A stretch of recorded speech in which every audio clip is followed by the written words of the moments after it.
Downtown, I got that heat, let's go.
Downtown, I got that heat, let's go.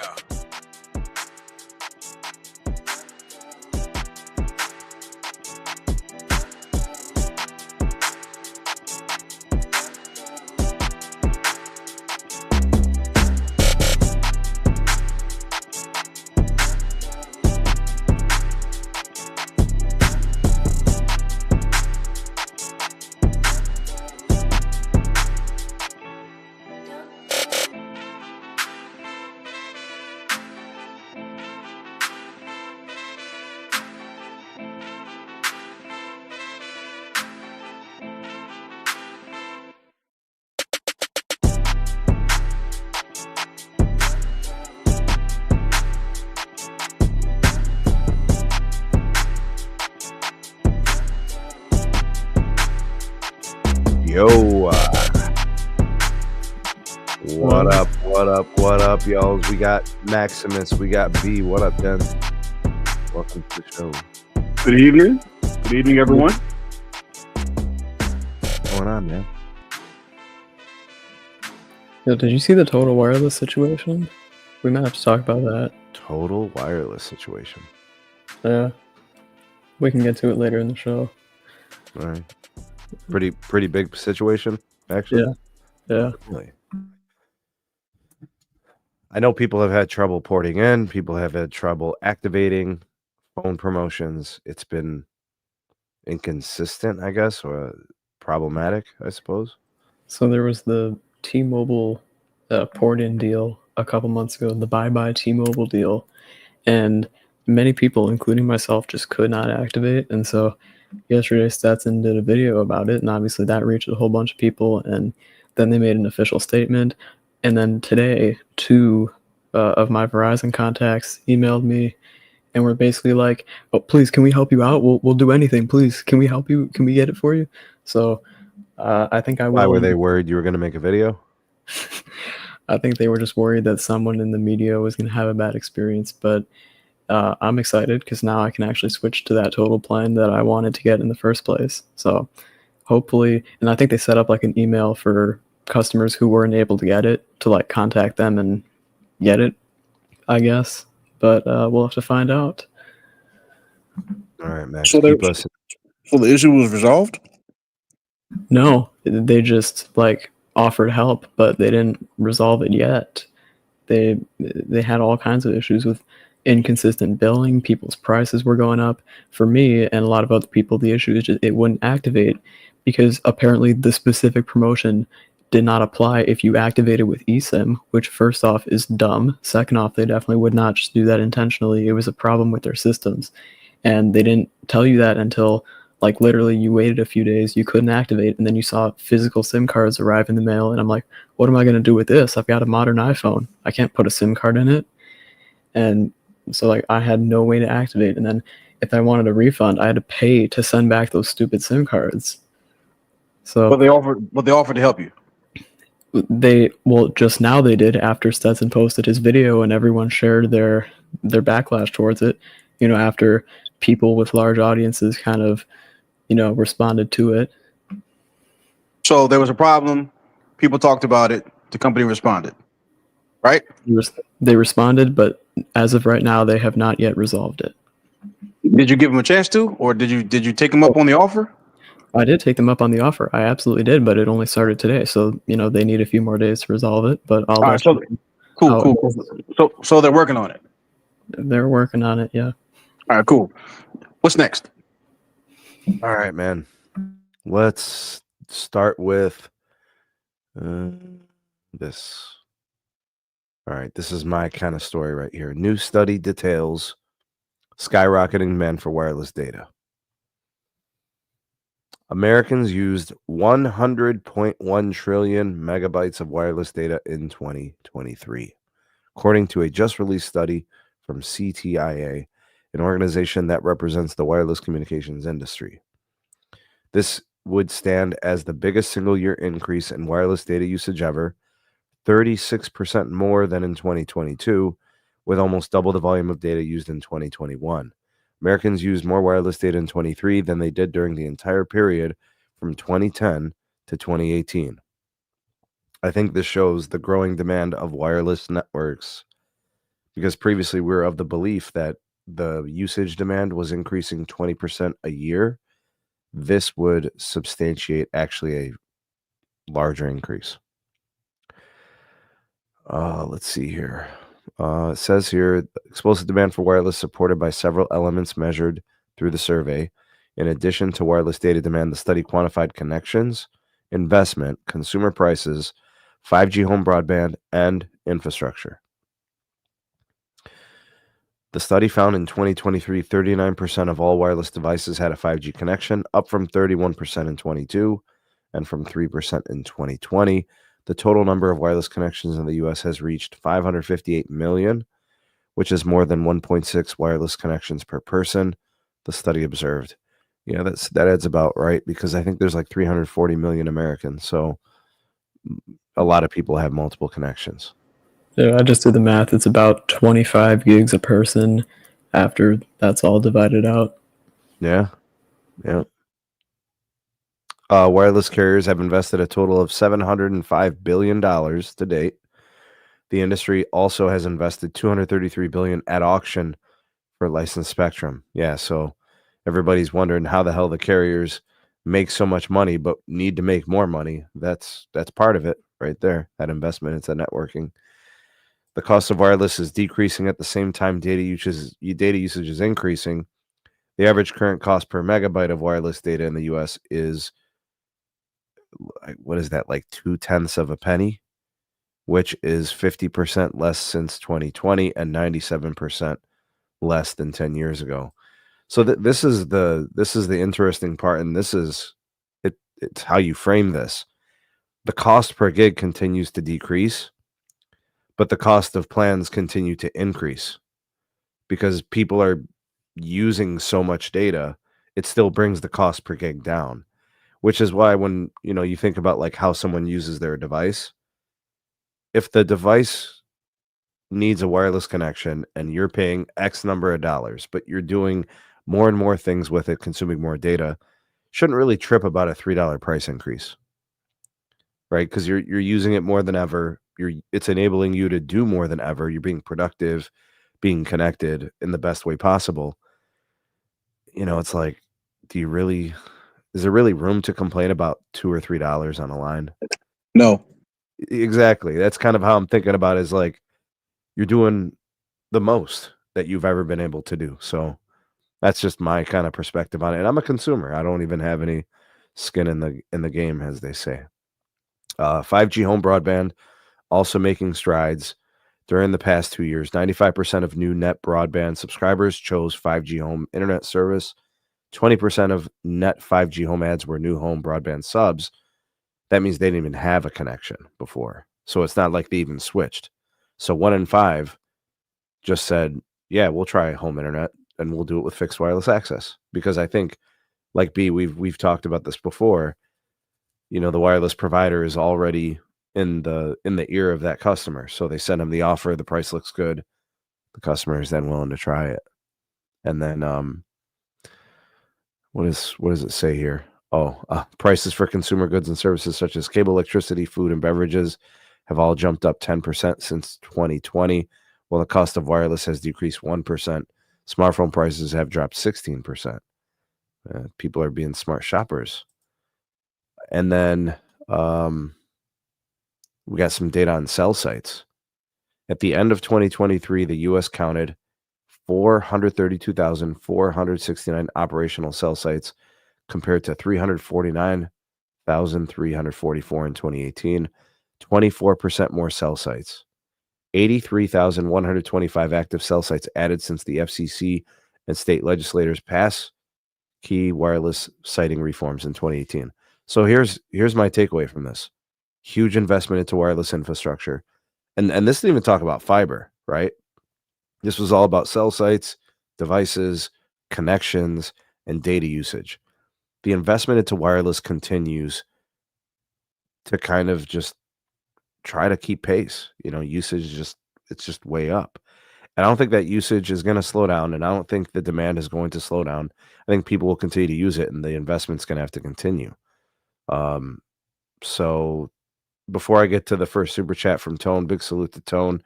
I also want to say hello to the other members, Dusty, MS, Tim. Good to see you guys. Thanks for coming through Speed Test channel. B, what's your take on this article, man? Some really good information, man. Really good stuff. I think that that type of information has to be out in front of consumers and businesses alike. They need to kind of understand why, the why behind the what. So it's a good article. It presented a lot of good stuff. Anything surprising caught you off guard? Was it new to you, or was it kind of just more of the same, maybe? Not really new to me, but I like the way that the article presented cost per gig. A lot of times people use that particular metric to try to imply that the cost of building a network is going down. That's not necessarily true. It's actually the other way around. The cost of consuming for the consumer is going down because of the usage. Mm-hmm. So I think that's the accurate way to interpret that particular piece of data or that particular KPI, key performance indicator. It makes a lot of sense. And, to your point, a $3 or $4 increase really isn't a huge deal when you're talking about the tremendous amount of data that consumers, and businesses, are using on a day-to-day and a month-to-month basis. It's really, really high usage amounts. So the American consumer, I think, is set up really, really well to get a really solid value proposition from the overall industry, which is a good thing. Maximus, what's your take on any of the stats or any of the tidbits there? Surprising, impressive, caught you off guard, anything? So I divided everything out, and it came out to about 25 gigs per person, which to me is not super surprising at all. I mean, I've seen other studies that have showed up to 30 gigs per person being the average across North America, but if we're looking at specifically US, the study showed 25 gigs divided out by 330 million people. Yeah, that usage is going up. It's definitely gone up tremendously in just the last few years. And we've seen that reflected in, higher data included with plans, higher data allotment included in some plans. And there's definitely some truth to the fact that prices are lower than ever before. And the big reason for that is just that, wireless plans, the way they are today, have been around for years and years and years. And when something gets more popular and doesn't change that much, it becomes cheaper. So that's just naturally reacting to the market and makes complete sense. I think as long as people continue to adopt the bargain wireless plans too, so like, the move towards MVNO, the move towards prepaid, if customers go into those segments, they can often pay less for wireless. And, now you have the MVNO guys and big cable. A lot of customers have gone that direction and sought out deals on services, right? So they're going from paying, maybe $45 a line for their family account down to maybe 35, right? So that drives down the cost of the gigabyte as well, and just the usage per gig, I think, just people using more gigs, right? There was a time where people were using 3 and 5 gigs. Now we're upwards of in the 20s, right? So if the cost of the plans are flat or the same, but you're using 10 times the data, your cost per gig obviously decreases. Which is why, cost, I think, will continue to kind of creep up a little bit, as it should. I mean, you're talking about It a should. much better user experience. No, it should, and it will. And it's not really much that anybody can say to make a business case on why it shouldn't. If you heard what B said, he said creep up. It's not going to be an abrupt, like, we're just going to raise the cost of plans $10, $20 a line. I think what B is saying is incrementally it's going to increase to kind of compensate for some of the extra spending. Is that right, B? Absolutely. I mean, at the end of the day, it kind of has to. At the end of the day, these businesses are in business to make money. It's not a charity. They do have to make money, and they do have shareholders, and they do have employees, and so forth and so on. And also, they do have consumers, which expect a better overall product year over year. And that doesn't necessarily have to just be speed. It can be availability, which means you have to continue to build. Networks don't stop. They continue to grow and grow and grow and grow and get more capacity in order to meet the demands of the consumer, which continues to consume more and more and more. So there's not an industry in the world that has that sort of business model where you have consumers consuming more and businesses building more to meet that demand and pricing staying the same. It just doesn't work that way. So, I certainly respect where Max is going, and I don't think he's necessarily wrong. But from a business case, again, these companies don't work for free, just like these consumers don't pay bills for things to stay the same. They want to have a continued improvement in user experience, and they have. 5 years ago, if you were getting 100 megs on your phone, you were doing really well. Now people are getting gigabit speeds on their smartphones. Now people are using that same. But on your phone, what are you doing with a gigabit speed versus 100 meg? I don't know. That's a really good question. But I will tell you this: there are tons of videos that are being made by people like you and people like Sneed and people like Stetson and others that are talking about data speeds. So I don't want to negate the importance of them just because content creators like yourself and other people haven't built anything yet to utilize that capacity. But that's not the fault of the MNO. Not at all. The MNO's responsibility is to create the infrastructure for people like yourself to be creative and build over top of. For the IT creative, the IT community and the other people who are in those spaces to be able to build over top of. So you might want to just get to work, Max, and we'll support it. I'm not building apps and websites. It's more, Max. Go ahead. The networks are there for you. Yeah, man. Get to work. Should I do what Carlos does and just blow up the line? No, don't do that. Well, I mean, build something that people can use, right? Like your question was, what are people using? And my answer was, well, what are you working on to help ensure that people are using it? You know, if you're a content creator, for example, then you got the ability to create. You certainly have the infrastructure there, and you're paying, you know, prepaid prices and everything. You have a very reasonable and affordable plan, you know, to your point, and I salute you for that. So now that you've got that capability, hey man, build something that people can use all those gigs of data on, right? I think that would be great. I mean, I can't code. It's companies got to make apps and websites that take advantage of that stuff. Or you can learn how to code. It's up to you. I mean, I'm just saying it's available if you decide that you want to. Sure, and I think as a creator, you're going to need internet access to do certain things. It's good to know that the network's there for you to do it if you want to do it while you're mobile, you know? Yeah, that's true. It's true. Yeah, man. I mean, this is a great time. All the time and stuff like that. That's not something new to me. Yeah, man. It's a great time for any and everybody who decides that they want to create over top of these networks to do it. Networks are getting bigger. They're getting more vast. They're getting more capacitive, and it's more available to more people. I think the American people collectively are more connected today than at any point in our nation's history. And in many ways, we're the envy of the world in that way. So, I mean, because of that, you know, people have the ability to be able to create and do whatever it is that they decide they want to do in order to, you know, add value to the overall connectivity that's being served, that's being built out. So it's a good time. We should all be happy, right? I think that's a good thing, right? I hope so. Yeah, absolutely. I'm glad to have it. Yo, shout out to Tone. What up, Tone? First super chat of the evening from our member, Ohio Rail fan, 1517 Miller. He said, yo, Sneed, my town's Verizon upgrade is a 10 gig fiber backhaul. Check out some of my new videos. I definitely will, dude. I'm really happy to hear about this because I know that site's been outdated, pretty old for a pretty long time. And, you know, this goes back to what I was kind of discussing with you last year. You know, I mentioned that 2024 and going into 25 is going to be a big year, you know, for Verizon as they basically nationalize their 5G ultra wideband network, right? So it's one thing to hit the cities, it's another thing to start creeping and finishing the suburbs, and then getting into rural America and modernizing all sites. And don't forget, Tone, Verizon is building sites as well, so they're densifying their network. They're adding places to enhance coverage.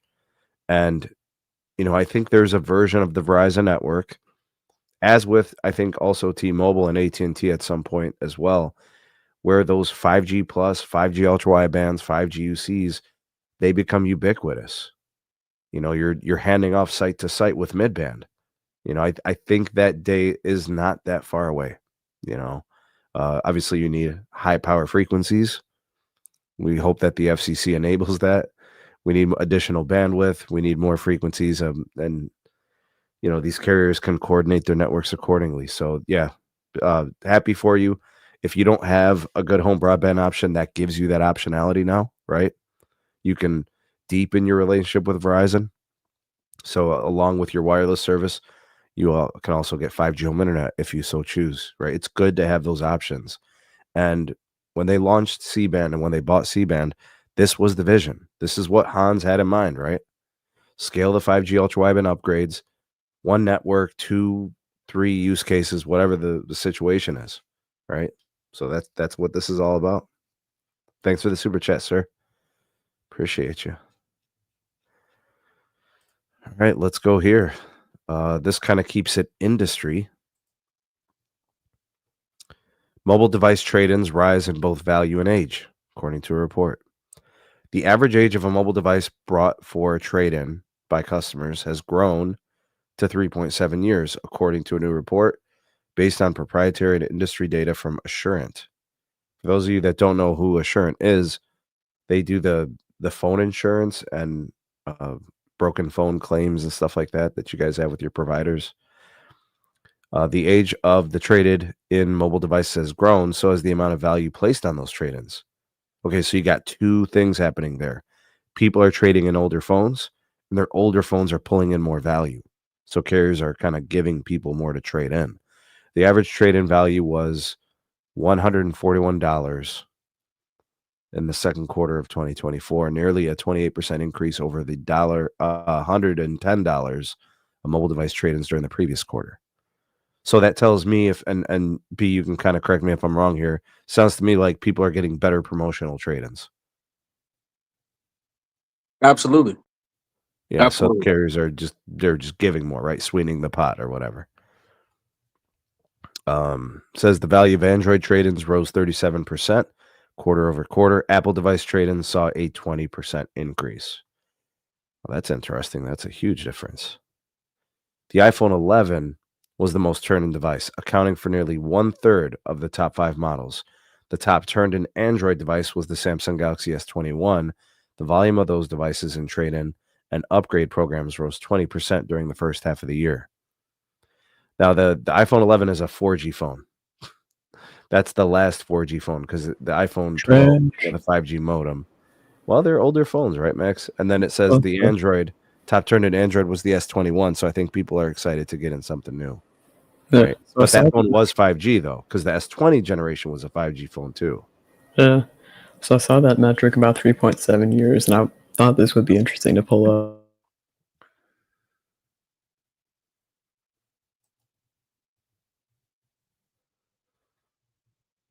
Max, I think you're muted.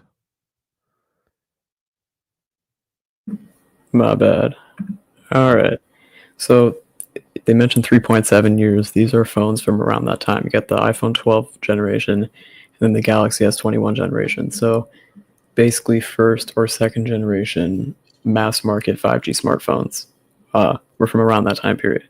And if you wanted to trade it into your carrier, there's obviously plenty of deals to get the latest phones for free or heavily discounted. But looking at if you just wanted to sell them yourself on Swappa, you got $168 for an iPhone 12, and that might be locked and it might be in bad condition. You got $278 if you want to sell a 12 Pro. You got $246 if you want to sell the Samsung S21 Ultra. And even if you look at unlocked, it's like $230. You're going to sell an unlocked one. So there's value to the trade-ins. The carriers obviously aren't profiting off selling your old phone. They're profiting off the exorbitant cost of your plan, but right. they're using the trade-in as a way to encourage a cycle of upgrading. Plus, if you trade in your old phone, you can't hand it down to someone else or sell it to someone else. So the carrier would rather everyone just buy a new one. But Exorbitant? Max, the thing about this data. No. The thing about this data is the simple fact that 3.7 years. You know what I'm saying? This is telling us that people are hanging on to their phones a long time. And if we look at historically, like when phones were getting better, not incrementally, but in a dramatic fashion year to year, people were upgrading every 2 years. So we've gone from a 2-year upgrade country, right? We're talking about the United States. We can't speak for anybody outside this country because things are very different. But like we've even moved beyond the 3-year upgrade. And the reason why I think the 3-year upgrade is unique is because that's typically the duration of a phone payment plan now, right? Wouldn't you say, Max, that typically when most people trade in their phones, go with a carrier like Verizon, AT&T, or T-Mobile, they're on for at least 2 or 3 years with their device payment reimbursement? T-Mobile's 2 years. Everyone else is 3 years. Verizon, AT&T, Boost Mobile. Yeah, so 2 to 3 years, and a bulk majority of the carriers being 3 years, but people still aren't trading in their phones at the 3-year mark. It's the average age of the phone is 3.7 years. I mean, it makes sense. I mean, people want to have a little bit of a people want to have a little bit of a reprieve after they pay the phone off. They want to have their bill go down a little bit. And that makes a lot of sense to me. If it was, me, and of course it is, you want to keep the phone a little bit and be able to enjoy not having to pay for the phone for a little while.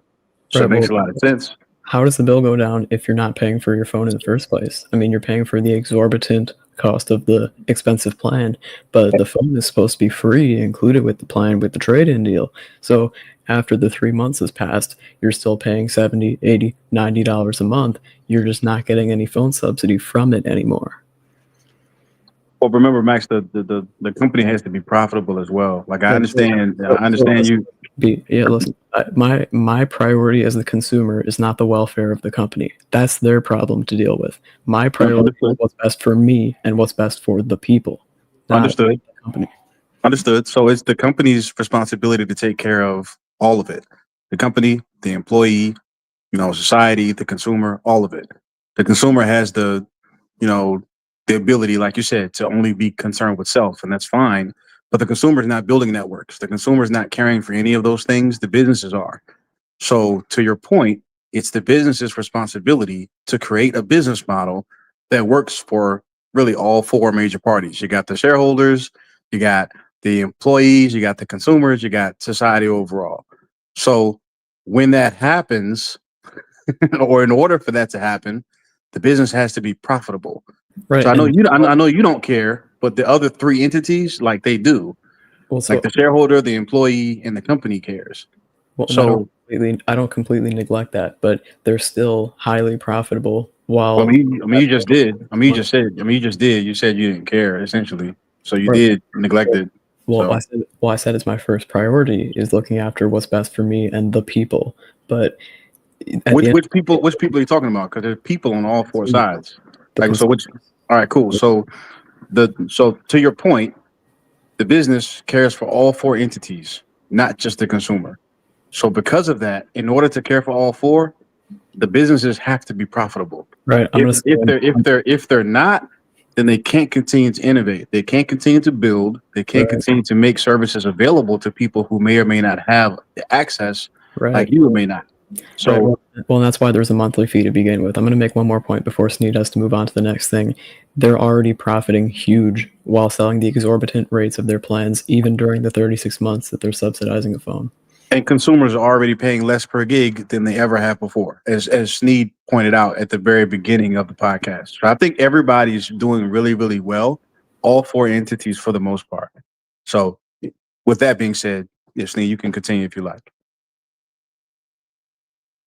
The dynamic you guys are discussing is the sides that each party, each end of the business transaction is doing for themselves, right? The customer fights for their best deal, and then the providers try to offer their best deal to entice the customer to buy through them, right? So I always look at one hand washing the other. A Yeah, good business transaction involves the business profiting and doing well and being happy with the transaction, and then the customer feeling like they got a good deal and being happy with the services. So to me, absolutely. that's the business transaction we're looking for. Yep. All right. Agree. AT&T opens the door on its copper network shutdown. AT&T pursues regulatory approvals to shutter its aging copper-based network across the country, the operator offering regulators a view of falling demand in Oklahoma. Okay, uh-oh. All right, so the copper network, this is all the legacy wireline stuff that AT&T has built over the course of the last several decades.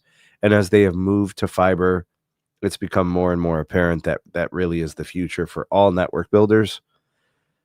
But it doesn't go without discussing that as AT&T shutters the copper, they have not built the fiber in place to replace the copper, right? They basically just want to shut down the copper with no guarantee that something else is going to be there replacing it soon.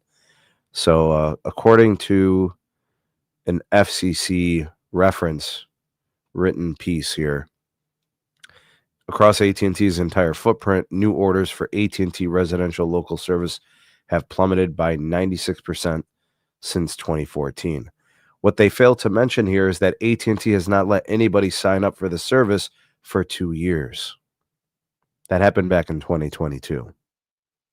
So this is a little bit of a play here. AT&T selling wolf tickets, not telling the whole story. In its filing, AT&T focused on operations in Oklahoma, where it hopes to shutter its legacy TDM-based voice services in 9 wire centers.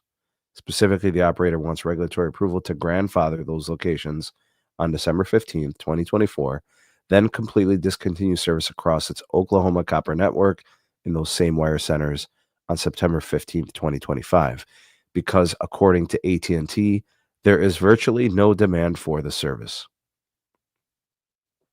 In fact, as of October 17th, 24, only 52 customers subscribed to the affected service in the affected service area. That's according to AT&T.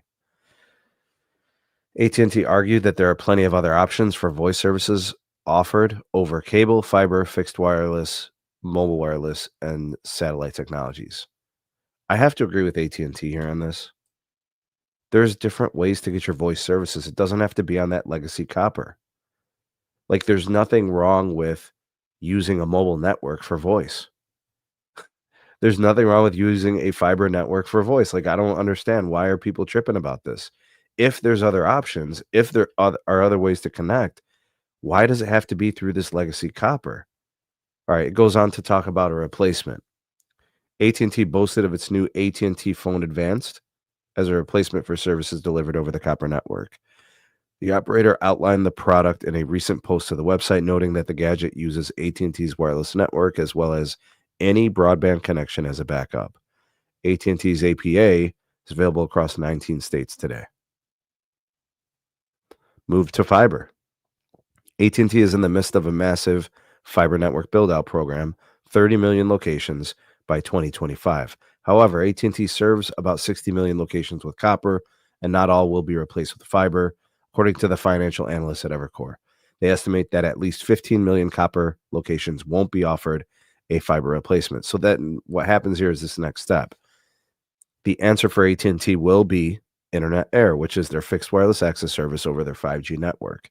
So AT&T is going to have to continue to upgrade their network so that it could properly support those connections to replace those copper connections and DSL connections. So what this story really entails is AT&T is trying to shutter this old part of their network, and they want to do so without any repercussions. And they're saying that nobody's on it, nobody's signing up for the service, but they just have to make the AT&T Internet Air completely available to all these folks. Once that's in place, right? And they got that phone service, that voice service. Once they have that, they're good. Nobody can say anything to them. But until that day comes, I think they should continue to get pushback. B, what's your take on this?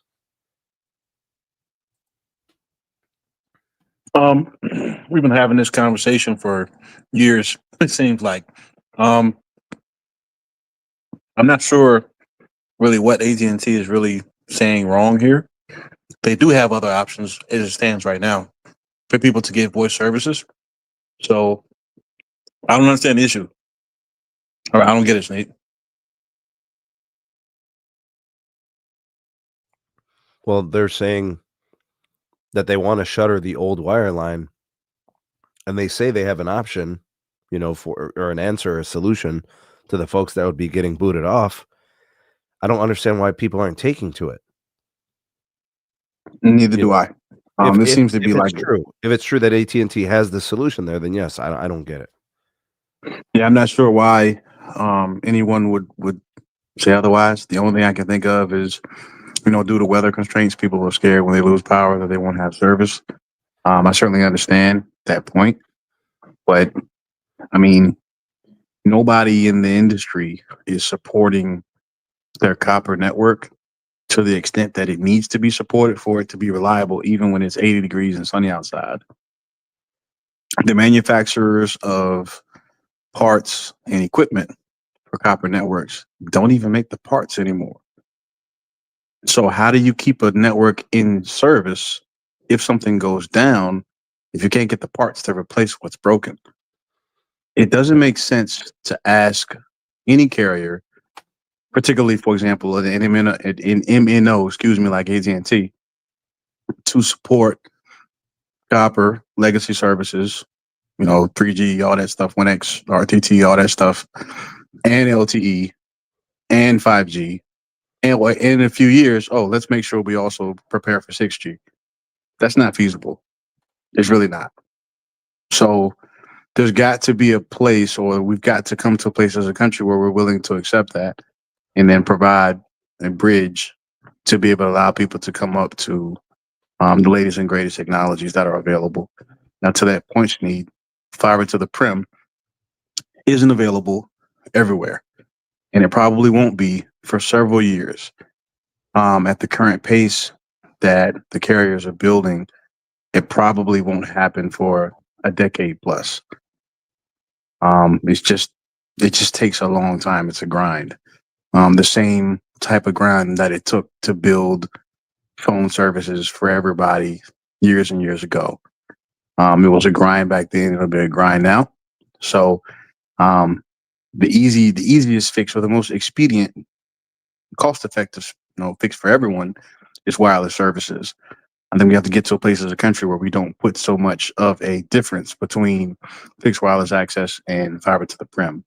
You got to support both equally if you want to provide services to everyone as quickly as possible. Outside of that, we're just going to keep having the same argument for years and years and years, and nobody's going to receive any sort of real resolution, which makes no sense.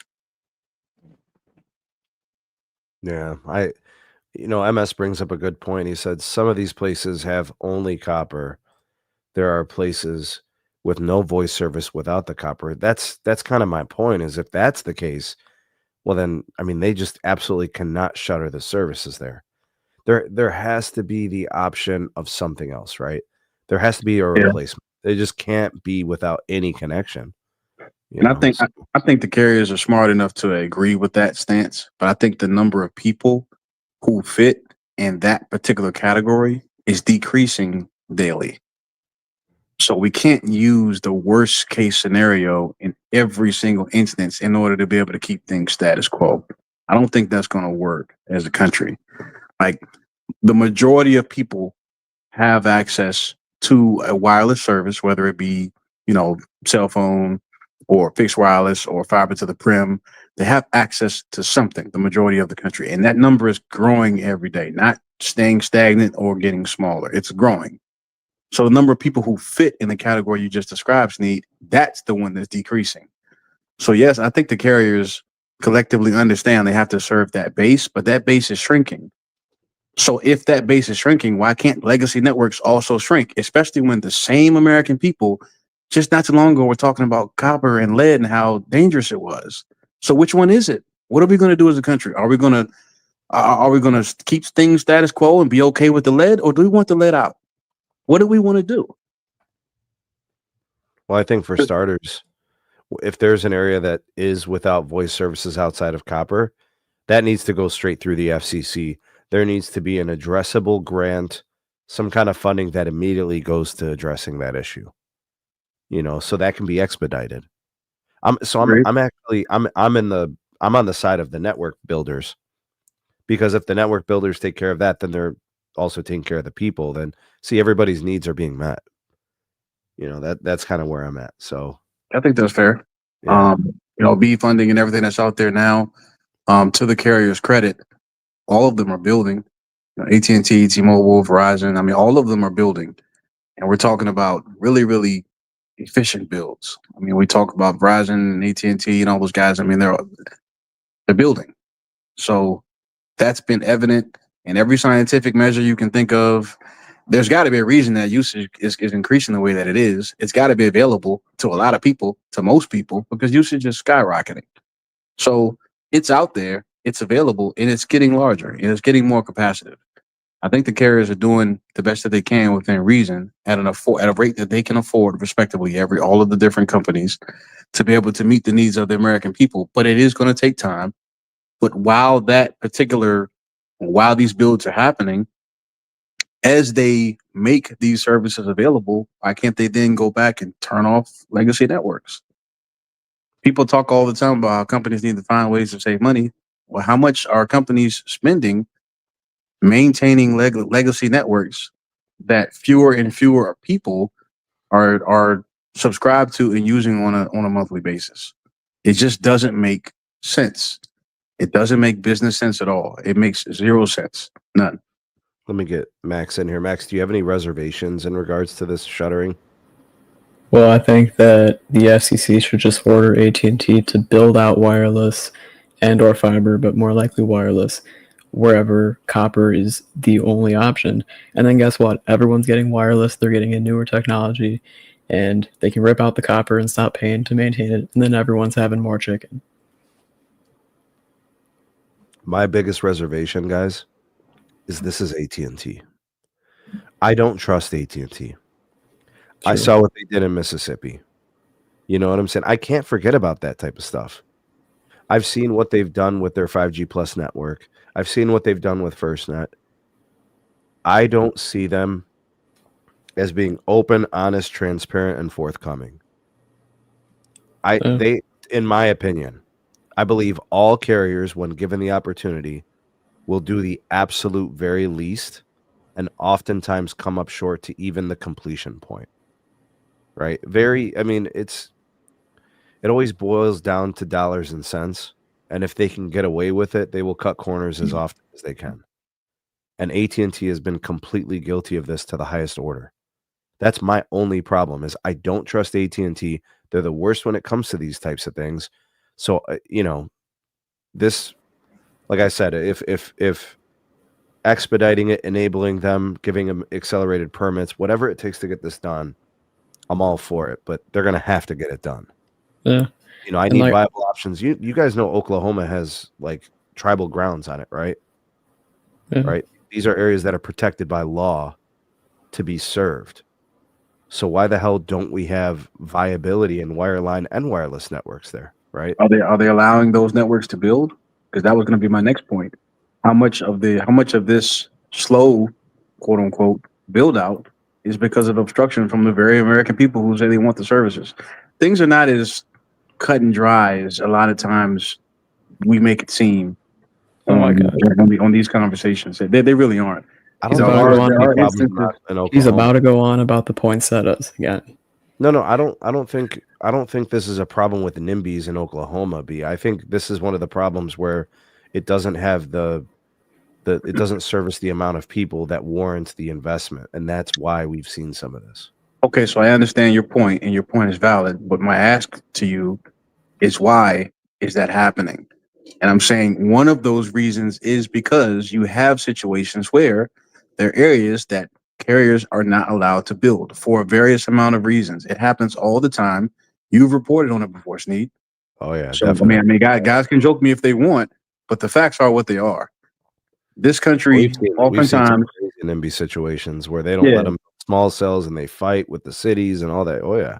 Yeah, and so we can't not talk about that because it's not consumer friendly, quote unquote. No, it's the truth. Yeah, sometimes it's this case because they're talking about a copper network shutdown. It's not like it's supplemental wireless coverage, right? Well, I can't speak to it. I don't know for sure. I've never personally been to Oklahoma, but I can tell you that there have been instances that I've seen in various areas where they don't have access to options, yet people still don't want you to build. That happens, Sneed. I understand in our connected society, it's crazy to fathom someone who doesn't want connectivity. It happens all the time, all the time. Mm-hmm. And that's something that has to be acknowledged in this conversation anytime it comes up, because the quote unquote obstruction or companies not moving fast enough, it's not always because they're just trying to save a buck.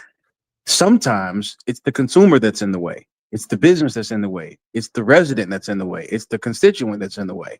Sometimes it's the federal government that's in the way. Sometimes it's the state government that's in the way. Sometimes the Democrats don't want you to build because they're not in power right now. They need to wait until they're in power so they can get the credit. And vice versa. It happens. This is America. This is America, people. And we sometimes are extremely hypocritical when it comes to progress. It's very slow in this country. This is not a place where you can just do whatever. No, oftentimes it's very slow. There's a federal government. There's 50 states. There's 3,000 counties in this country. And then for all of those, there's like 350 million people here. So there are several reasons why fiber to the prim doesn't happen as fast as people want. As far as expansion is concerned, there's reasons why wireless technologies aren't being deployed. We have to talk about that as much as we do anything, especially when it comes to these types of conversations. The conversation changes every time you talk to a different person. We were just talking about copper having lead and we need to get it out of here. And yet now we have the conversation switched to, well, we can't turn this stuff off. Well, which one is it? Well, I guess it depends on what county or what city you're in, right? Well, there's 3,000 different counties in this country. Right. Now, first off, I usually don't support things like this, but at this point with copper specifically, the FCC should just get involved and say, rip it out, put wireless. Have a policy in place, right, Max? Right, have a policy. And I'm usually not in support of governments ruling over everything super extremely, but, at some point, copper's got to go. We just discussed that, right? Forget the NIMBYs, forget the poinsettias. We need wireless everywhere the copper's at right now. Otherwise, we can't move forward. I mean, I fight for the consumer. I stand for the consumer, but the NIMBYs in Oklahoma probably don't know what they want. They probably, you know, just put wireless, just deploy wireless, rip out the copper, and call it a day.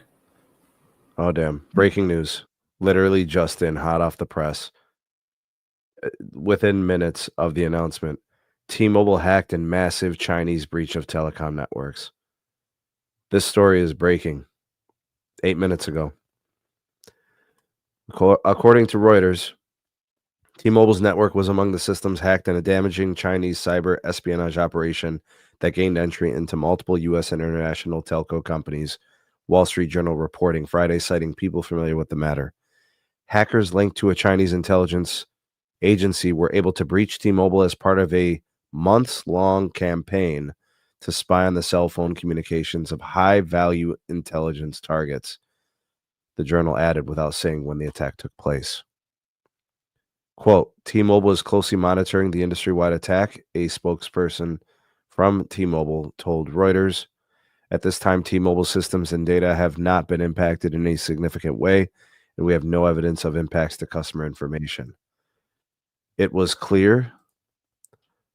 unclear that information, if any, was taken about T-Mobile's customers' calls, communications records. On Wednesday, the FBI and the U.S. cyber watchdog agency CISA said China-linked hackers have intercepted surveillance data intended for American law enforcement agencies after breaking into an unspecified number of telco companies. Earlier in October, U.S. broadband providers Verizon and AT&T, as well as Lumen, obtained information from systems the federal government uses for court-authorized wiretapping. So they were hacked in access too. Beijing has previously denied the claims by the U.S. government and others that it used hackers to break into foreign computer systems. Ooh. Major story here. I think the way we have to start looking at this, the investments into cybersecurity in telco likely have to increase. The conversations we're having about hacks, you have hackers that want customer information. You have hackers that want payment information. You have hackers that want social security numbers.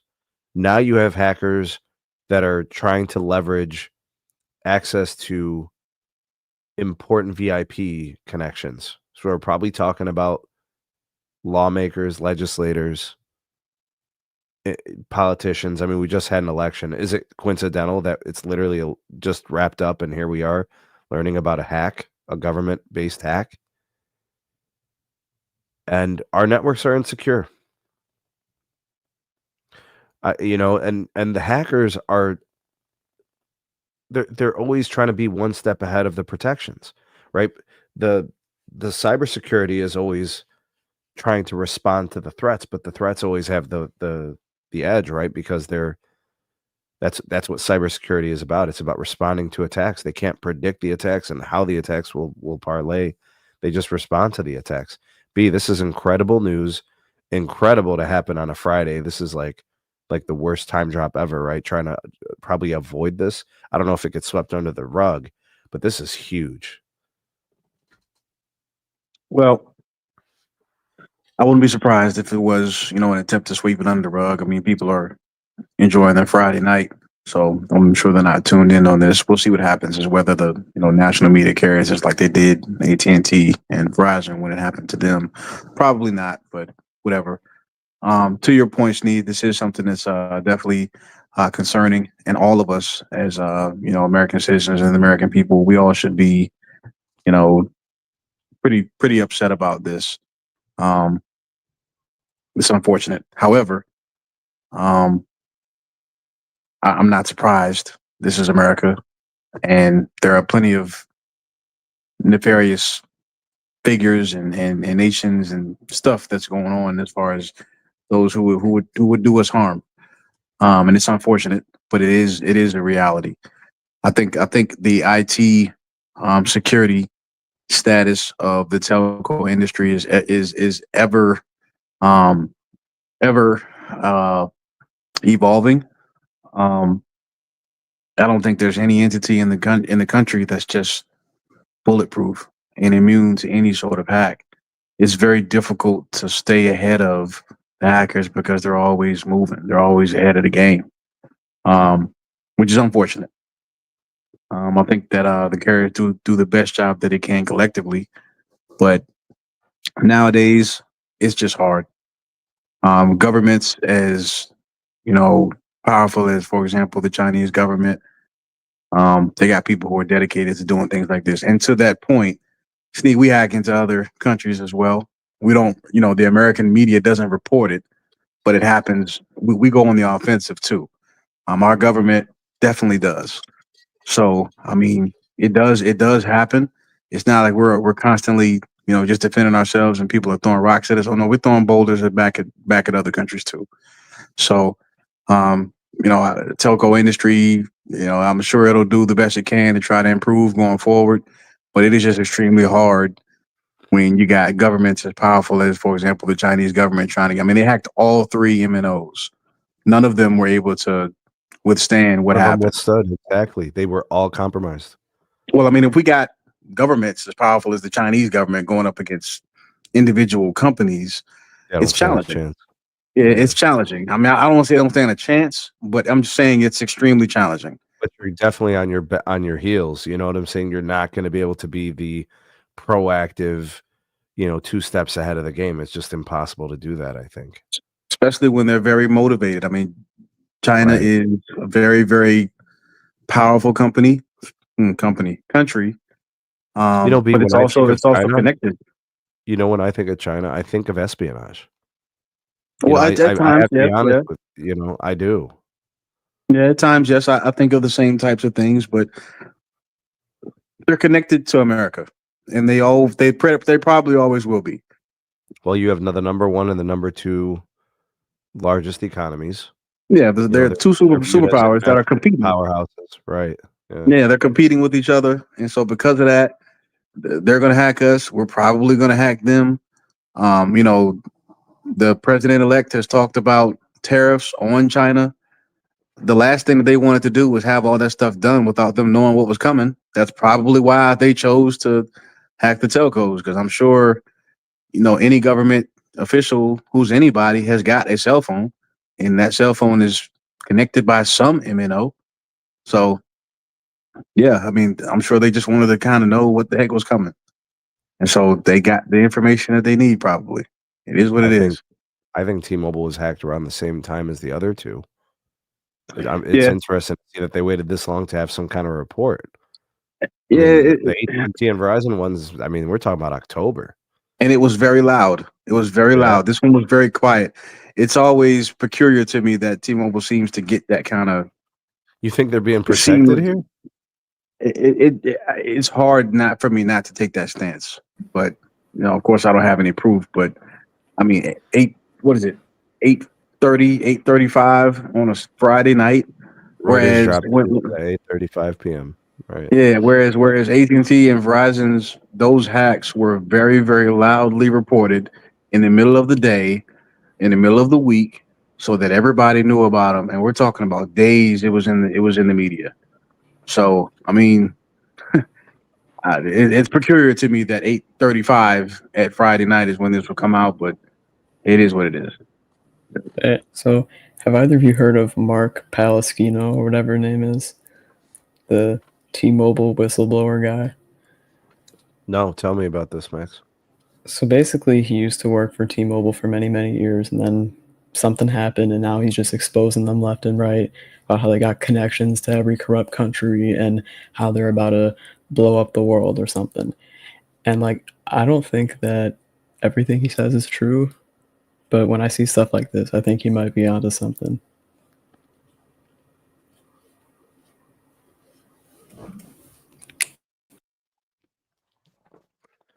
We'll see if we get any more news on this. We'll see if.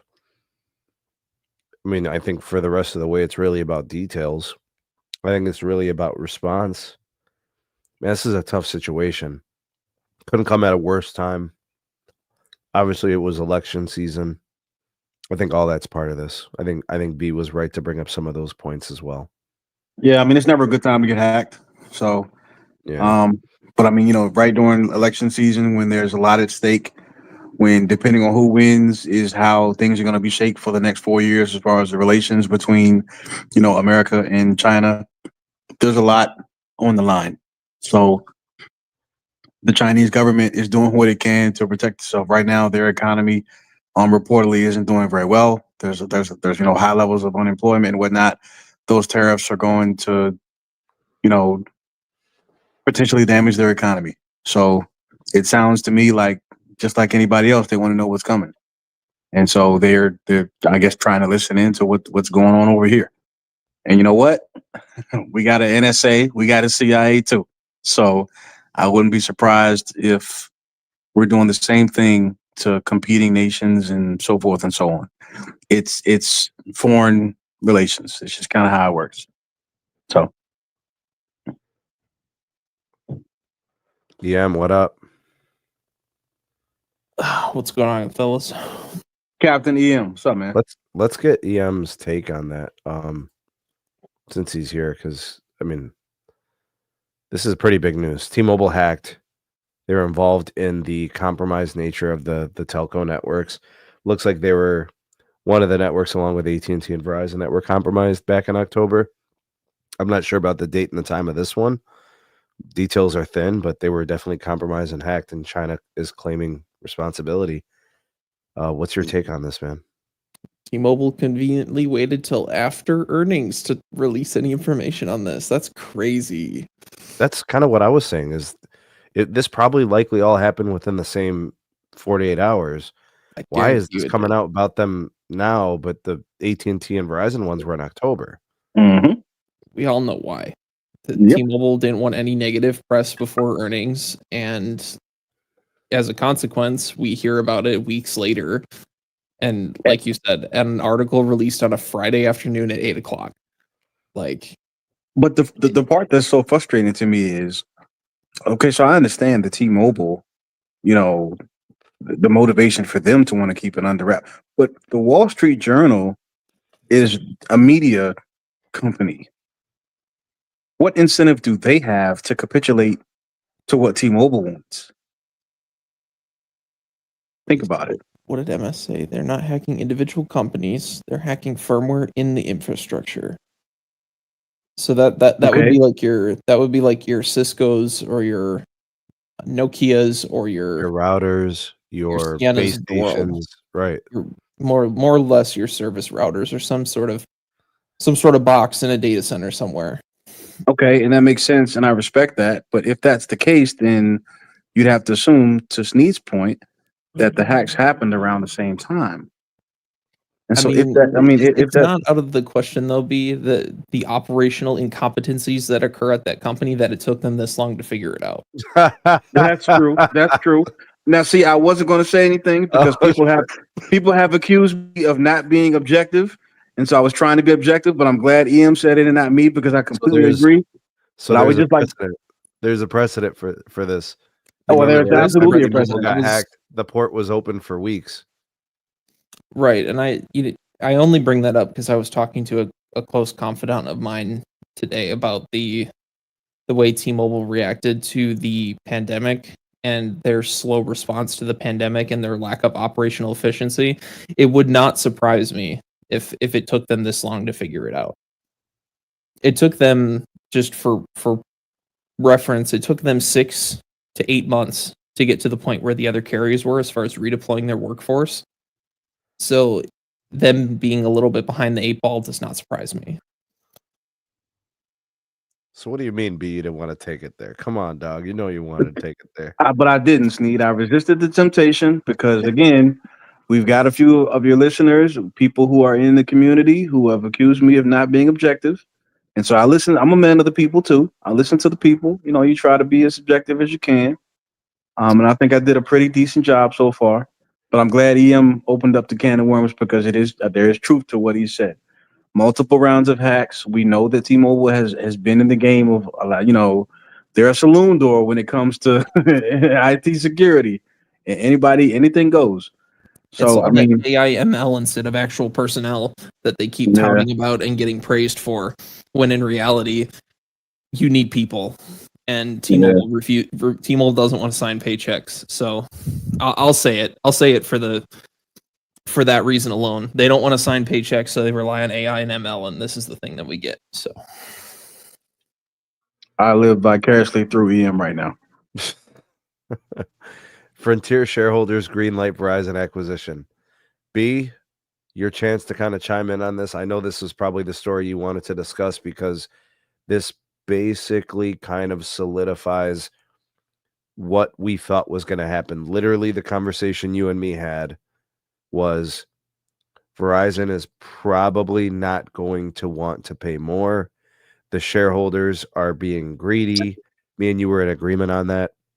It was a reach. They ended up getting 63% in favor of the vote for the Verizon acquisition of Frontier.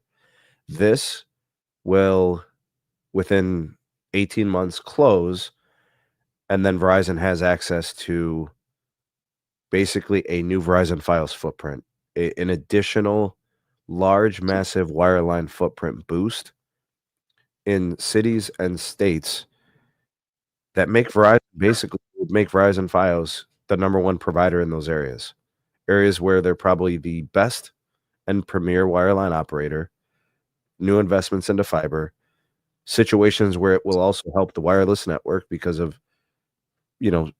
cell tower, fiber access, and so on. B, go ahead, jump in. Yeah, this is really great news for Verizon and for all of the um, connected parties to that particular company and to Frontier's, connected, people, shareholders, all that stuff as well. Everybody wins. I can't see very many losers in this. There was a lot of talk, a lot of chatter, a lot of stuff reported about shareholders potentially, blocking this deal. It always was something that seemed pretty serious. I know Sneed reported on it before. As always, you did a good job with that. But it never really felt like it was anything more than a little bit of fear mongering. In order to try to see if, the powers that be, the shareholders for Frontier could get Verizon to bet against itself. That seemed like, hoping that you could get Verizon to make a rookie mistake. Verizon doesn't seem to be run by a bunch of rookies.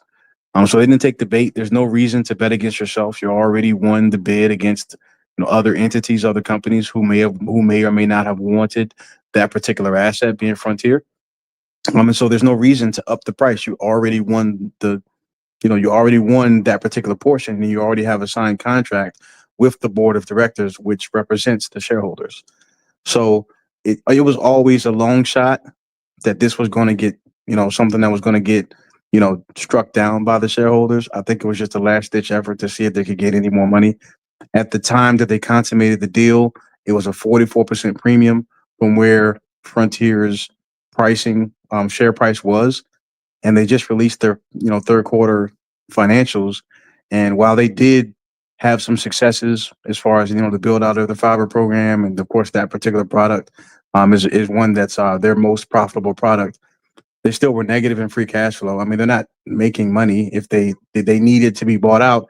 And to that point, the shareholders themselves, there were entities within their shareholder class that were campaigning openly and publicly and loudly, might I say, for the company to sell itself. So it never really made sense for the shareholders, to turn right back around and say, we want more money. But again, that's just another example of, people just kind of being all over the place. I want lead copper gone. No, we need to keep it. I want more fiber, but I want you to support this old network. I want to pay as low as possible, but I want to get, people are just all over the place. That's just kind of human nature. And then this is just another example of that. So I'm really, really glad to see this be put to bed. The shareholders got in line. I think it was reported that 64%, if I'm not mistaken, Steve, correct me if I'm wrong, 64% of the shareholders decided to approve this deal. So put it to bed. I think they saw the writing on the wall. I think they were being realistic. Yeah. There was no way forward in growth. There was no way forward in execution. They're building the fiber. They're not really seeing the return. I think Verizon has that scale. I think their brand has that panache. Their convergence factor is there for them. You know what I'm saying? Like Frontier doesn't have wireless service scalability. So it seems like the customer and the industry is moving in that direction. What do you think? Absolutely, convergence has always been the goal.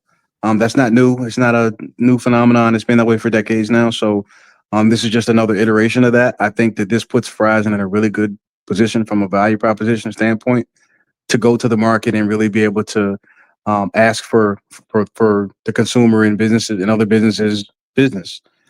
They've got, you know, the best 5G network that's out there. They've got a very, very premium Fios brand that's now available after this deal. It's going to be available in 31 different states. They have My Plan, so they have that option available for people to be able to get perks and be able to have access to, various content providers and whatnot at a discounted cost. They have Fios TV for people who want the traditional TV type of solution. There's really not a whole lot of places or segments of the industry or of the market that company is not really addressing. They've got a very healthy prepaid brand now as well. The company just seems very well positioned to be able to compete. They consummated the deal with U.S. Cellular to get more low band spectrum, to get some low. I think they got some mid band spectrum as well. But what was really beneficial and meaningful to that particular company was that low band spectrum. So they've achieved the ability to be able to, of course, offer an even better experience to their customers than they did before. They're just really well positioned to be able to compete. They've got just about every sect of the industry covered. Now they can go to market with a really, really strong value proposition. So congratulations to them. And to also the Frontier shareholders who got $38.50 per share. So, or who are going to get that price point. Maximus, let me get you in on this. He gone. All right, EM. Drop it on me, man. Taking my victory lap, big dog. All I gotta say is, on this podcast, at least 2 years ago, I said Verizon's Frontier would fit Verizon like a glove. It would be perfect. US Cellular's 850 would be perfect for Verizon. It would fit like a glove. Mm-hmm. They got both of those things. I think they have a very. You have to wait on the other piece, right? The T-Mobile deal has to be approved. Then the Verizon one gets approved. Then the AT&T one gets approved. All I know, I agree. I think it's gonna go. All I know is that it was a bad day in Dallas when this got announced. Oh damn! I heard the Stanger was mad, dude. Yeah, there were a lot of people who were rooting on the downfall of this deal because I think AT&T really, really wanted Frontier, but they just couldn't outbid what Verizon bid for that, for that particular asset. So I agree with the AT&T's pissed right now. Hey, let me ask you guys this, since the panel's here. When you look at how C-band played out, and Verizon took the entire A block and a bulk of the B block and got access to the C-band first, and then this, like, how does AT&T feel right now about all this transpiring the way it has? Like EM said, I believe that they're definitely upset. But to that point, Sneed, this is I think how it will happen when these two companies specifically, are allowed to actually compete. When they get government handouts, AT&T does great, but when they have to compete, they get their hind parts handed to them. Verizon is not afraid to spend on its core business. But that squeaky wheel got the grease, man. They got that extra spectrum in Hawaii for complaining to the FCC about T-Mobile and having too much spectrum. They're gonna get 4.9.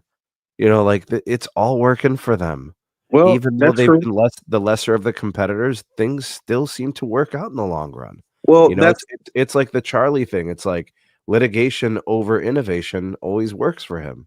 Well, that's true, but that's not something that's going to stand the test of time. Eventually, you got to engineer. Yeah. Eventually, you got to build, and eventually, you got to outbuild and out-engineer. And that's where I think Verizon always ends up winning. I would love to see a world where Verizon's a little bit more vocal in defense and in advocacy for itself and its own business. I think that's a tool in the tool bag that probably should be used and developed a little bit more.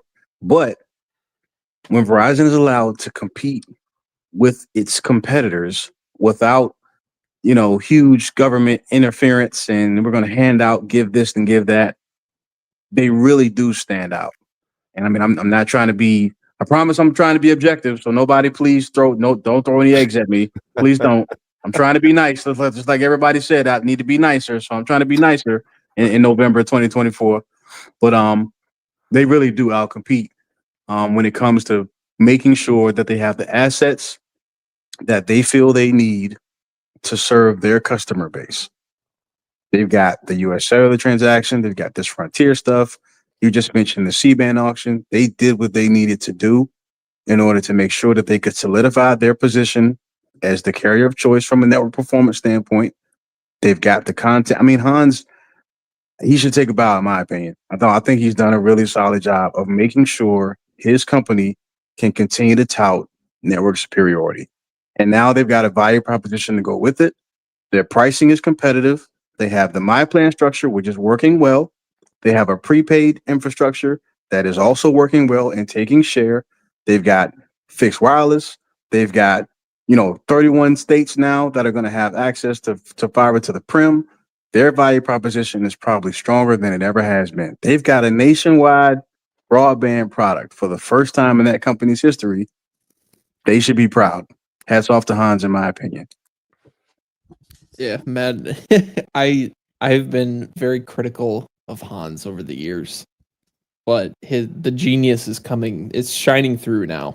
All the pieces are coming together. I give him a lot of It's credit. always been to the advantage. I think he's always prioritized the network, no matter what.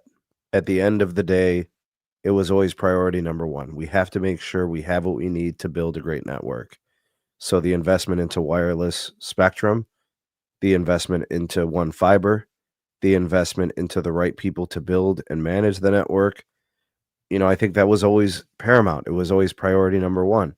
And I always said that as long as that stays at the forefront of the conversation, they'll continue to offer, the best product that they can. Because we literally watched AT&T deviate from their core business. And what was the outcome? They were set back years. And trust me, Verizon saw that play out.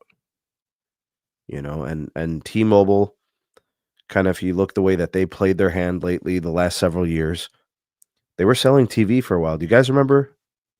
T-Vision. Yes, you remember T-Vision. They bounced out of that quickly when they realized that it was going to be a money sieve and it was just going to be this dumpster fire, and they were going to have these carriage issues and having channels, and they're like, get us out of this. Back to just focusing on the core business. It always was and always will be the most important thing in what you sell and should be the priority number one. That's right, Kazi. Quibi and T-Vision. I remember all of those things. And this goes back to 2017, before 5G network investment really had become, public, and people were asking questions about it. And, where's the spectrum and all those? This is what it was what it was and what it was going to be.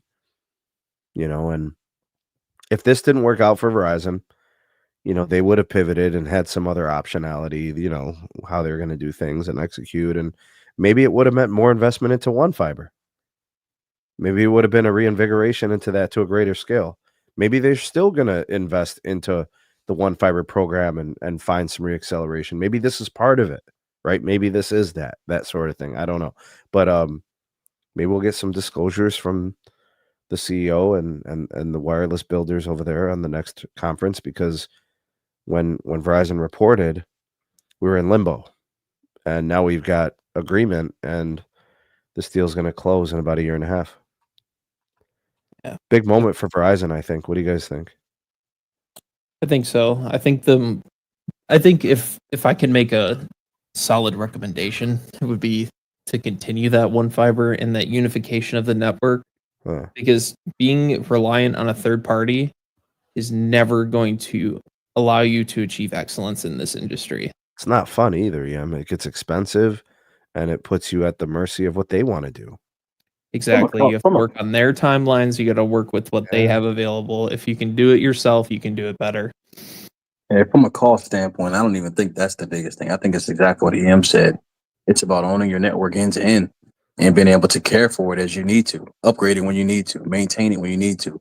That's a competitive I think that advantage. matters. I think that matters because you're moving from a 1 gig fiber circuit to a 10 gig. Absolutely. And that's what I'm You're talking putting about. more and more caring for it. spectrum on air, right?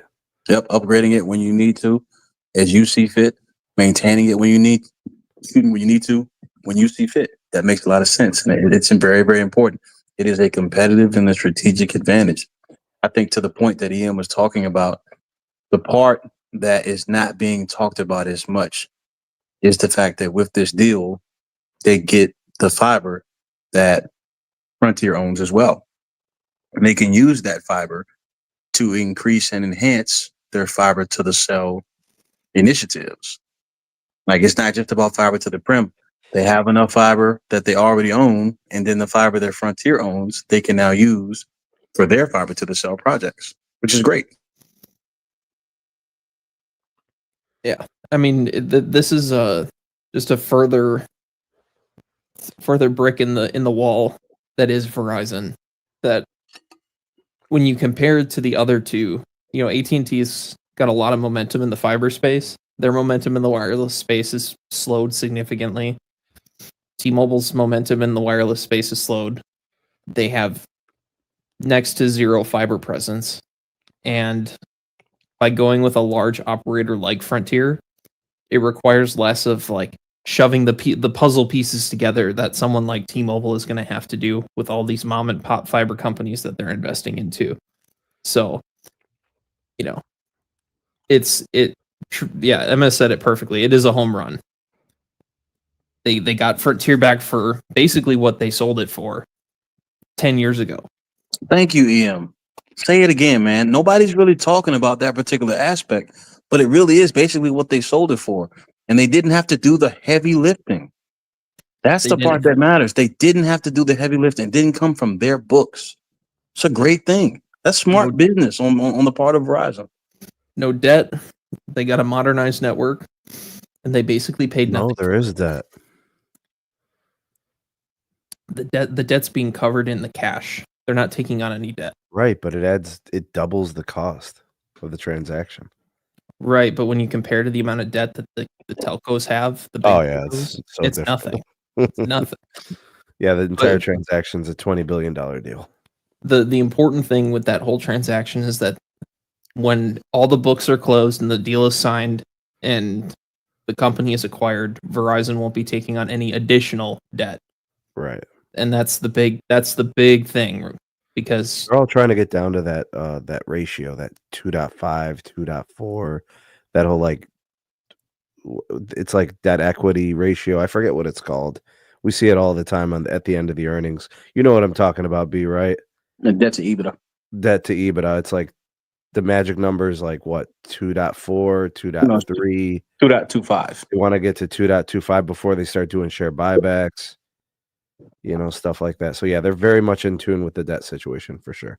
They're moving in the right direction as far as that's concerned. They'll get to 2.25 soon, but they still have to be allowed. And of course, to the credit of their board of directors, they've been allowed to be able to make strategic purchases that will strengthen and bolster their core business.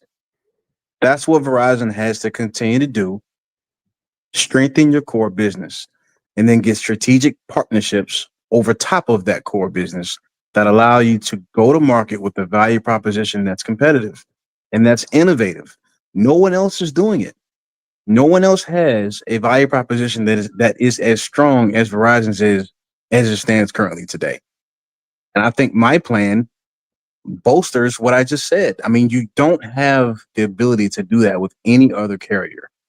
And as they continue to build out the network that they have, build out C-band, eventually get more 850 spectrum, continue to build out Fios. Now they're available in 31 different markets. I mean, I don't know what else people would want from a carrier. I'm not sure. And so again, Hats off to Hans and to the other, leaders of that business for doing what's necessary and doing it pretty damn quietly, to be honest. I think that's probably something they should work on. Maybe we shouldn't see them be as quiet as they are. Maybe they need to be a little bit more emphatic about their movements because it is worthy of some praise. Yeah, it is. The and to kind of respond to EM's statement about T-Mobile buying mom and pops. Yeah, they buy them smaller. They're limping in with their spend, right? We're seeing like I think one transaction is at $1 billion. Another transaction was valued a little higher. But I mean, they're buying the fast builders. I don't know if you caught that when we did the T-Mobile earnings conference. They specifically targeted the companies that seem to be building fiber the fastest, which gets them into the market with more customers quickly, right? So, the one thing that I think T-Mobile understands is they've studied fiber, and this is something Verizon knows, and AT&T, it's something they know. First to market with a reliable home broadband option usually gets the customer and keeps the customer long term, right? The lifetime value of the customer, right? The SLV is very good when you're the first to market. They're less likely to leave you. They're going to be more loyal from respect that I know what to expect from the service. It's good. I'm going to keep it. And then they can increase the reach within the customer relationship, adding on services, getting additional things, upselling. That all kind of comes into play. So that's where I think T-Mobile's coming in. EM is we want fast fiber builders. And I'm not sure if Frontier was or wasn't. I'm just saying that I think T-Mobile is buying companies they know they can. I think regulators are watching them. I think they've been watching them since the Sprint merger. Nobody's told them not to. I think all that's part of it. Yeah, I mean, I don't necessarily agree with that mentality, but it is what it is. Which part? The buying the fast fiber builders, or the? I don't think that being the first to a customer is a that doesn't make it a done deal, is what I'm saying. No, but it becomes more expensive to compete for customers, right? So they're going to have to spend more to get a customer to get them to leave another one, right? Like if you look at FWA is to come in cheaper than cable to get customers, right? So, it's one of those negotiations I think you got to make. Right. It's just that seems like a very short-sighted mentality. They're not playing the long game. And that's what I don't like. Because in this industry, you have to play the long game. But they don't there's no precedent. We've never seen T-Mobile be a wireline provider. Do they even know how to do this? That's a fair point. Right. No, they don't. But they'll learn. They have no choice. They have no choice at this point. Yeah, if they want to continue to remain viable, they have to, because their competitors own fiber and they own spectrum. Those are two things that T-Mobile leases at this time. They have to become owners, which is why they're aggressively raising prices, which is why they're charging customers to pay their bill in the stores. The consumers at this time have not responded with any sort of punishment for those things. So they're going to continue to emphasize profitability the best that they can, especially if they can do that and continue to tout the type of growth that they have. The consumer has been very forgiving of that company, which has enabled them to continue to operate as they are. But eventually they have to get real, and they have to get serious about investing in their core business. And that means becoming owners of assets that they can use to fight the good fight. Otherwise, the momentum that they have, to Ian's point, it's continuing to slow. They really don't win very many places. They have more wins, for example, in Root than they ever have in the company's history, but that ain't saying much. And right now, AT&T is getting back on the horse. They're back in the saddle. They're building. They're doing more than just fiber to the prim. They're building their wireless spectrum too. And they also made a purchase of US Cellular as well. They're starting to get back in the game. So what is T-Mobile going to be able to do when they got two angry carriers fighting back? They didn't have that in 2020. They didn't have that in 2021. They didn't have that in 2022. Thanks a lot, federal government. Thanks a lot, FCC, FAA. They didn't have that back then. But since all that stuff got worked out finally, Verizon, for example, very, very quickly built out C-band. Very quickly. Quickest we've ever seen a rollout. So how much more momentum does T-Mobile have? What's the response? I haven't really seen them be very responsive lately. Other than, nah, to be honest, I don't have any examples of them really being responsive. They have been promotionally active for the Well, I mean, switch, right? So yeah, I like we mean, have yeah, that's true. I mean, they're always going to give away free stuff because they want to keep people coming in the doors.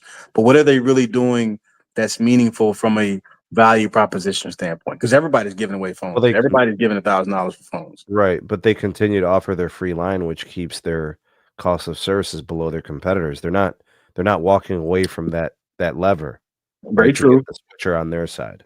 Very true. And I agree. I wonder how it's going to work in 2025 when they're not necessarily going to be able to tout the type of financial growth that they were before. They've been Well, comparing they're adding debt themselves. too. I mean, I don't know if people are watching, but they're about to surpass 100 million in debt, 100 billion in debt. Yeah, they are. And I know that's something that bears watching, but I mean, I don't know, Sneed. I think they They've been need. saying those cable guys, Moffett and those guys, they've said time and time again, T-Mobile's the best on a bad block. Telco is nothing but debt. Now these guys are offering a dividend, even though it's smaller than their competitors, and they've got the least amount of debt. So they always talk about being more financially responsible and capable than Verizon and AT&T. Well, how do you do that when you have to add 10 billion in debt or Yeah, 20 billion in debt? that's only right now. Eventually, they're going to have to do something because the network losses are going to start to pile up in 2025. That's my prediction. And really, it's already started, honestly. But AT&T, like I said, they're gearing up. Verizon's going to do what Verizon does. They're not going to be Verizon networking. But the losses are going to start to mount, and people are going to start to see there is a noticeable difference in performance between the other two guys and T-Mobile. And then what are they going to top? They're already the cheapest. If they really thought they were the best, why would they give away free anything from a service standpoint? Okay, phone, I get it. Service? Why would they ever do that if they truly thought they were better than the other two? That doesn't even make business sense. Does Porsche give away cars? Does Porsche Never, never, give $10,000 rebates? No, they don't do that. Only never. Ford does that. Those types of companies, but Porsche ain't giving you no discount. The price is what it is, and you can do that when you are a premium brand. T-Mobile itself, to me, based on their actions, they don't believe they're a premium brand, and even if they do internally, they don't believe that the customer believes they're a premium brand, and that's why they feel like they have to give themselves away in order to compete. So when they claim growth leadership, I always ask myself, how much of that's free lines? How much of that is it really getting to top line or bottom line revenue? Well, we Or is it, estimate. or is it just extra usage on your network that you have to support? Well, they don't seem to care about the usage. They not only have the most data transmitted on their network, but they also grow their consumer base the fastest or the most per quarter. Their share of the gross ads is always highest every single quarter, And right? And to be honest with you, man, when we estimate the numbers, we're probably talking about at least 25% of the lines on the T-Mobile network are unpaid. and so how do you justify that level of growth without adding top line revenue and keeping You know what they capex say? flat? But you know what they say? They say like, and the response to that is, we want to be evaluated as an ARPA, average revenue per account. They're finding ARPU is very difficult for them. So when they report ARPA, it shows a little bit better on them because they have like, the free lines that come into play, but the customer, according to them, they didn't disclose any numbers, but the customer takes to more premium plans. The customer adds on home internet. They're getting additional services, which that's the goal, right? Every carrier wants that. Add-ons, snap-ons, perks, benefits, whatever it is. They just want more dollars getting spent at the company. And they know the customer is stickier when they have multiple services. So they're all trying to do that. So I get what they're trying to say, but the fact that they can't address their ARPU in a maturing market does kind of concern me that they still have to give out free lines in order to show some kind of an edge over their competitors. Well, if they're giving out free lines, I'm trying to figure out how their ARPA is improving too. Like, how is that happening? Because you're giving away service. And all of these companies, all the MNOs, all of the entire industry, it's a service industry. So, I mean, I don't really care about the phones. It's about the service. So if you're giving that away, then for one, you don't think you're a premium brand. And for two, I'm just trying to see how feasible is that long term? How long can you keep that up? And then remember, we've talked about this before, Sneed. Hans and Verizon, they smoked T-Mobile out. And they did. And I think that's going to continue to happen. In 2025, how are their financials going to look? Would you They're not measure it? going to How would say you again? measure? Would you measure it in churn? Would you measure it in growth? How would you measure it? I'm interested in their financials. So they've been able to say, oh, we grew free cash flow by X amount of percent Right. year over year and all this other stuff sequentially, all that. Okay, cool. That's great. You were comparing years when you weren't profitable at all, and now you are. That's great. So how is it going to look when you compare 2024 productivity financially to 2025? Are you going to continue to grow at that same clip? Because I'm telling you, Sneed, I think Verizon, that churn is like the wheel is starting to churn a little bit. The butter is starting to churn.